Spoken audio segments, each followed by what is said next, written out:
Hey everyone, what is going on? Welcome back to another episode. Today I wanted to take a little bit of time and talk about the tactic cards in Season 4. I'll have some other episodes that are going to cover Season 4 and some other things that are, whether the new game mode and then also just new things that are different with Season 4. So I'll have a couple different videos explaining all those various things. And this one is just about the tactics cards and what that is now because we don't have any more levels to the engineer war leader. They're capped at 100, which was capped at level 3. So the tactic cards now take place of what we used to get in like skills and like the bonuses we got out of those. So tactic cards are going to take that place. And the nice thing is you still get hero X or the profession XP. So don't worry about that. If you didn't max out, you can continue to max out your profession.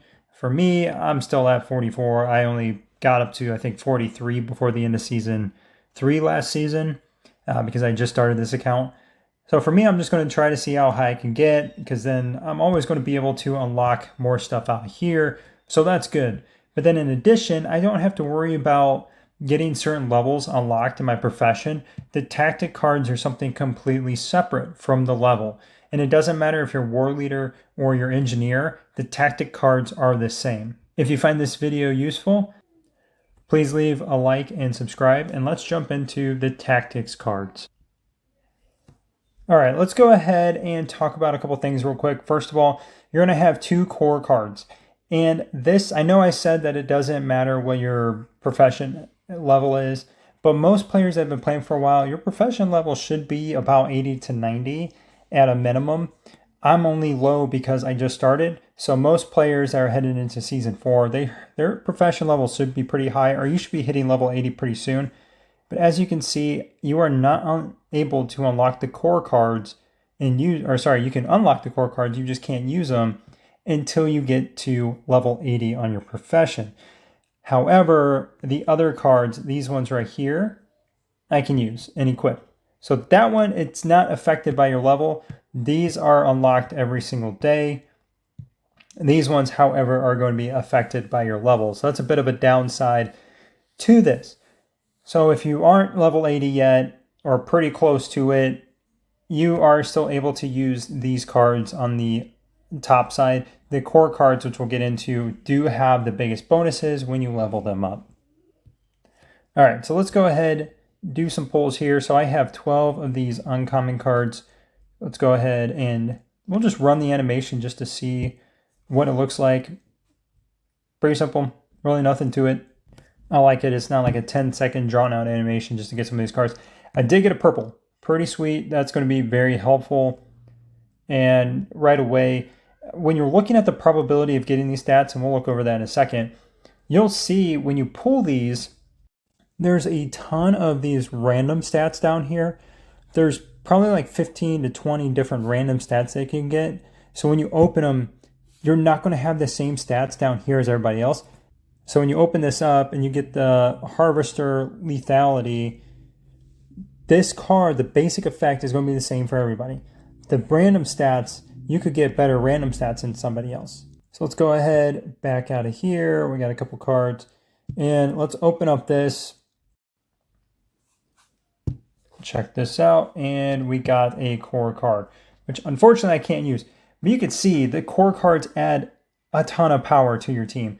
Reduce damage taken from monsters by 30%. And there's a lot of these. Some of them are PvE related, and some of them are PvP related. So if you're using them for monsters, swap it out, and then throw on the other ones if you're fighting people. That's a nice thing about this. I think that as you go along here, you will be able to equip different ones. So if you have a bunch of ones for PvE, kind of like setting up your teams for World Boss. You set up your team specifically for World Boss, but you never use those lineups for just everyday fighting, Winter Storm, Desert Storm, Capital War. Like, you're not going to use those team lineups that you use there for the World Boss that you would for everything when you're doing fighting against other players. So same thing here. You're probably going to build this out. If you're farming zombies, you're taking over dig sites, this is going to be very helpful with that, or pushing up the Doom Elite rallies. These are going to help you with that. And then this one here, what did I get? Resource card, Bulwark Treasure Hunter. So the basic effect for this one is receive 2 green card packs after winning a defense support. And click on that one. So say a player performs defense support for another player's base, alliance buildings, or neutral structures. So I'm assuming if I go, this is just going to be sending a reinforcement to an ally. I think every time you do that, I don't know. Let's go ahead and equip it real quick. Let's back out, check it out real quick. Just sending them to them is not going to do anything. They actually have to be attacked, which during the, if you see the top left here, it says Blood Knight is coming. During Blood Knight, there's a chance that your base can be attacked by wandering zombies.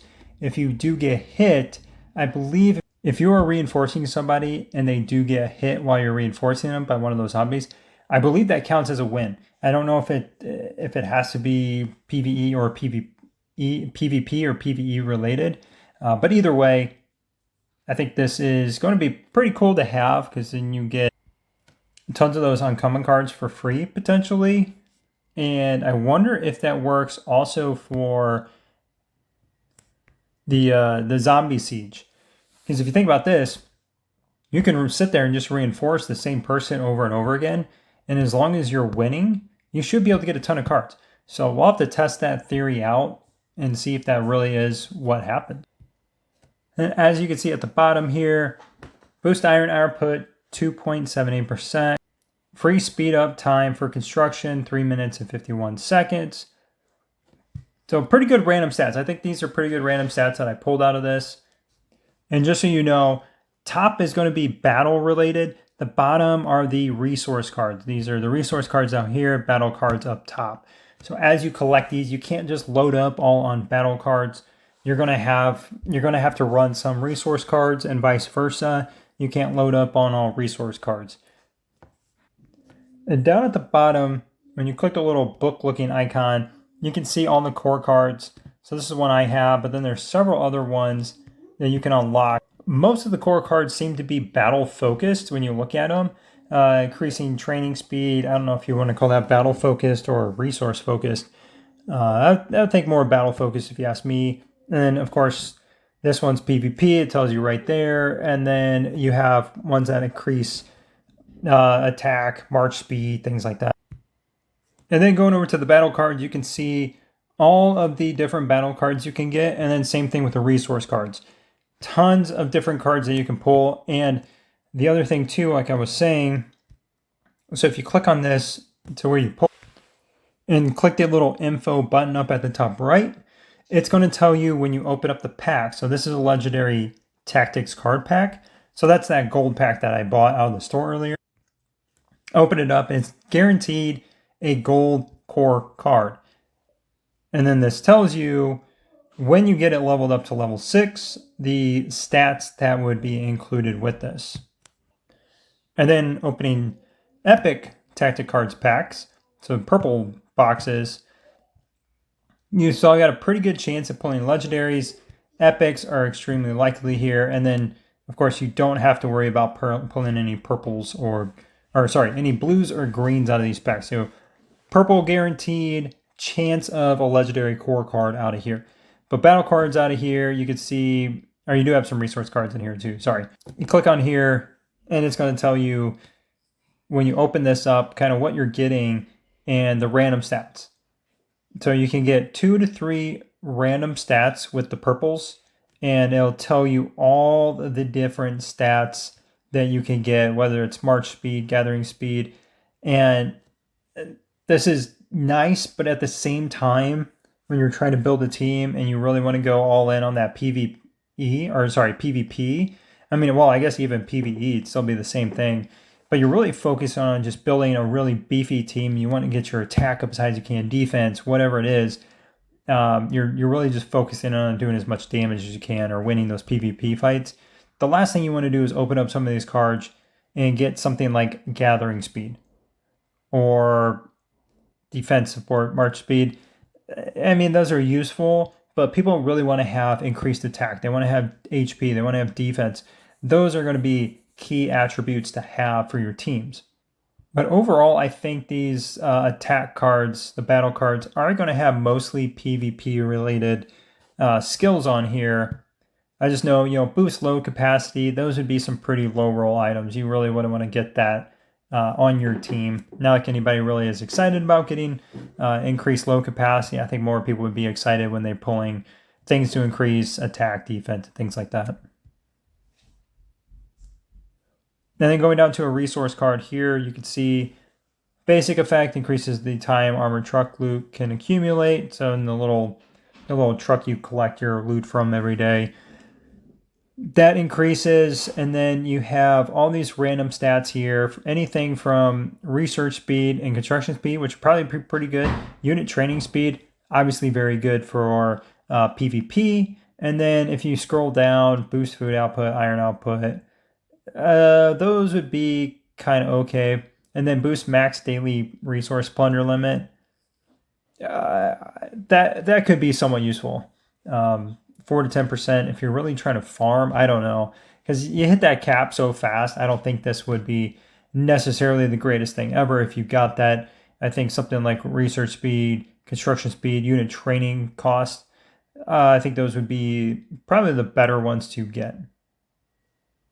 Then going over to the rare packs, you'll see you'll be able to get blues, purples, greens, and then in here to the uncommon, you will not be able to get any legendaries out of these. It's just going to be blues, greens, and purples.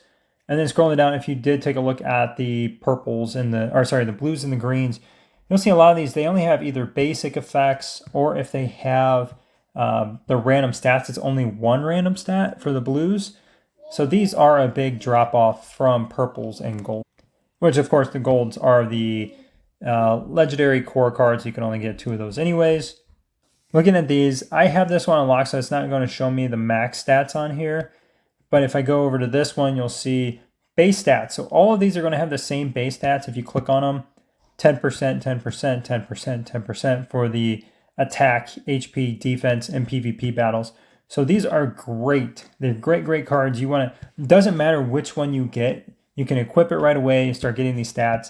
Mine, I'm going to have to level this up. I think this is the only one that comes with a different stat that is not a PvP related item. This one is specifically for monsters. And of course, this is the first one that I opened. Kind of a bummer, but oh well. This will help me taking on the Doom Elites and farming my zombies for the season resources. Overall, I think the tactic cards are pretty cool. It gives you a chance to really add some variety to what you're doing. And the fact that you can change these on the fly, you do have to have all your teams back in your base before you can change these. So if your teams are out either farming or attacking players or something like that, or rallies, you are not able to change these until all your teams are back in the base. And then you can go ahead and rearrange them accordingly. And it's pretty nice because you don't have to worry about wasting respec tokens like you do with the profession skills, where if I make a mistake here and I put a skill point in something I didn't want to, or I go back later on and say, I wish I would have used them more here instead of there. Tactic cards, you can pick and play. Just pull whatever you want out of there, put something else new in there, and run with it on the fly. So I do like this update. Pretty cool. And the fact that I can still get profession XP, I'm going to try to push as high as I can. I don't know if I'll be able to get 80. That is a big stretch for just one season. But I'm going to try as hard as I can to get there and see what I can get done for unlocking the core card, because that is going to make a big difference. On top of that, as far as I know, these are going to carry outside of the seasons, just like everything else with the profession. So that's pretty cool to actually be able to use these not just in the season, but outside of the season. And then the other thing, when you're equipping these, just like anything else, you can't stack. You can't just use a bunch of the same ones.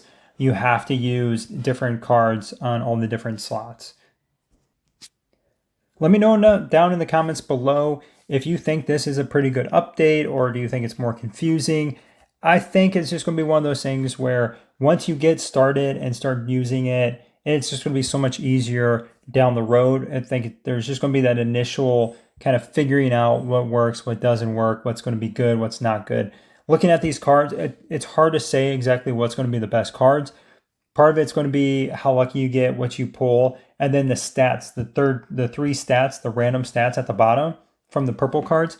I think that's going to play a little bit of a factor in what people get and how good these cards are too. So not everybody's going to have the same setups, the same cards, the same stats from those cards. So it adds a little bit of variety to it.